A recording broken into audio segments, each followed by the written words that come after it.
Hi guys, my name's The Creation Guy, New Zealand, and I'm here to talk to you guys today about creation. I was down south, I'm from Christchurch in New Zealand, and I was down south at a wedding, and my family were talking to me, and they sort of said, well, we've got so much stuff about creation that you're talking to us about, and why don't you start a YouTube channel? Why don't you, then you can share it with everyone? And I was like, hey, that's a cool idea. That'd be awesome. So that's what I'm here to do today. And just want to create 10-minute videos, real quick snapshots that you guys can use for when you, maybe for your own faith, to see the evidence for creation, or maybe when you're talking to people around you, whether it's like non-Christians or other Christians, you can say, man, there's this awesome evidences for creation that are all around us in the world, and it's like super cool, and yeah, you can talk to other people about them. And so I just want them to be 10-minute videos, okay, that give you guys some real cool stuff to use to talk to other people. So I'm having getting my material today from a book by Design. It's by Jonathan Sarfati. He's a really awesome speaker with Creation Ministries International. And I want to talk to you guys today about flight, okay, and the design that is in that you see in birds. And a real common thing that is used by evolutionists is they say that birds evolved from reptiles, that they evolved slow and gradually. And I just want to explore a few things about that, okay? The first thing is about the feather itself. That when we're talking about feathers, when we're talking about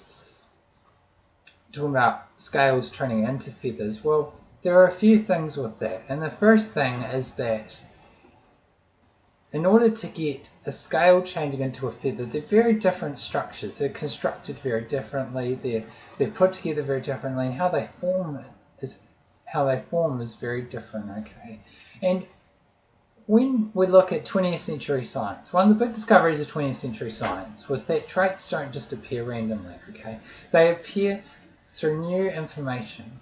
And so because they're so different in structures between scales and feathers, you have to explain where that new information comes from.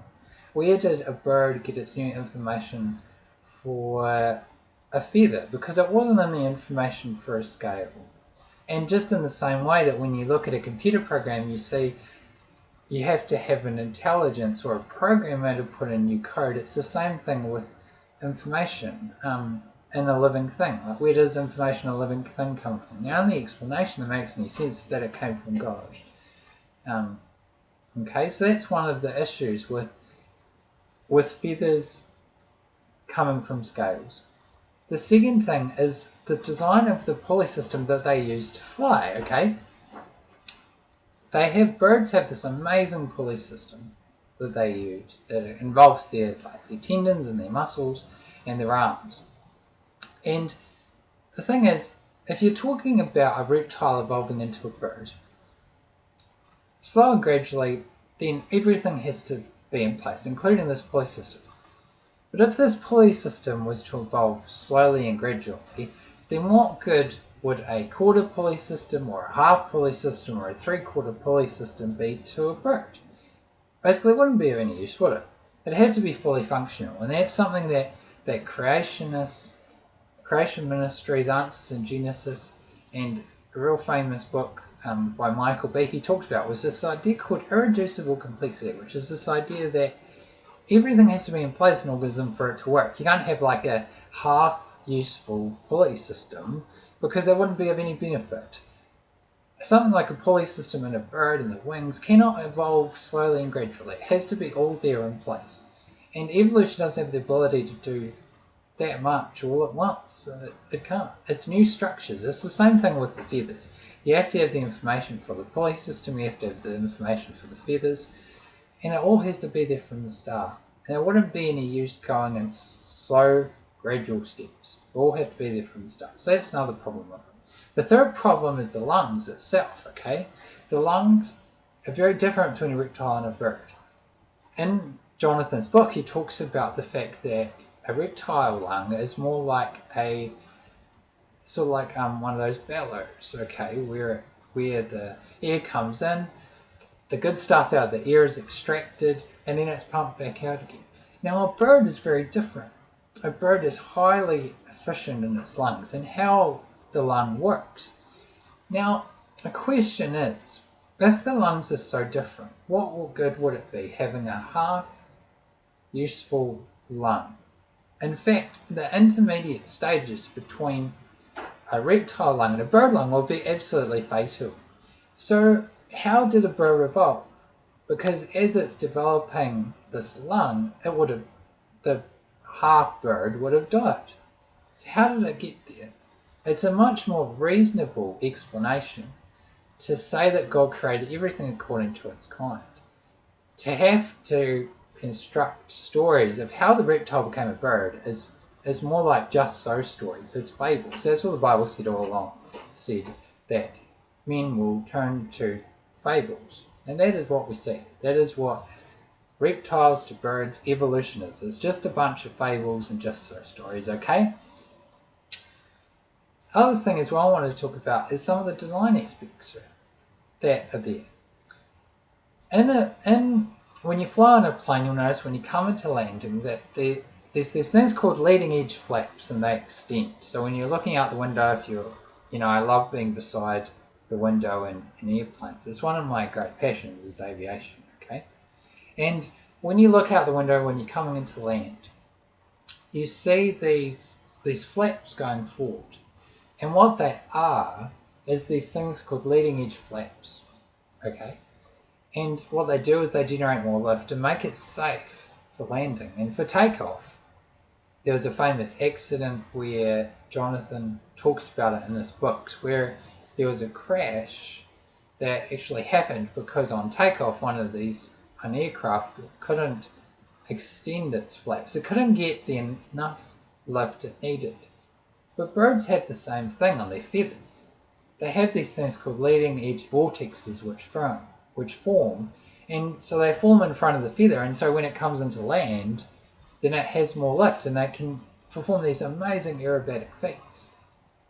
And the other thing that happens is that in high performance jet aircraft, what we've done as humans is that we've put the wings back in aircraft like the F-14 Tomcat or the F-111 Aardvark or the B-1B Bomber. The wings go back when the aircraft is flying quickly, but then when it's needed a bit of extra maneuverability, then it brings its wings forward.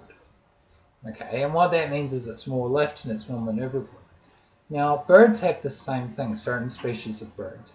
Now, if we were to look at an aircraft, we would say that, who designed the aircraft? But we don't say that, or people don't say that about birds. And my question is, why not? They've got the same design characteristics. And in fact, there's even more aspects that Jonathan talks about in this book that human engineers are trying to use to design wings. Now, if we were to look at an aircraft, we would say there was a designer. So why don't we do the same thing with birds? They fly amazingly. They've got all these design features that are optimized for them to fly. It seems a much more reasonable explanation to me to say that a bird is designed by God to fly. And the alternative is to come up with these just so stories that make no practical sense. So I just want you to think about that. And if you don't know God today, if you don't know Jesus, you don't know the Creator who made the birds, then I encourage you to get to know Him. Okay? Just as in human aircraft we have designers, so in living systems there's a designer. And that person is the Creator God. The Creator God is the God of the Bible, who came to earth in the form of Jesus Christ, who died for your sins, so that you could have new life and be with Him. And so if you don't know Him today, I encourage you to get to know Him. Okay. So I'll be back just under 10 minutes, so that's awesome. And hopefully I'll be back next week with another video, just a short little evidence for creation that you guys can use and store it away in your memories. God bless you guys heaps. See ya.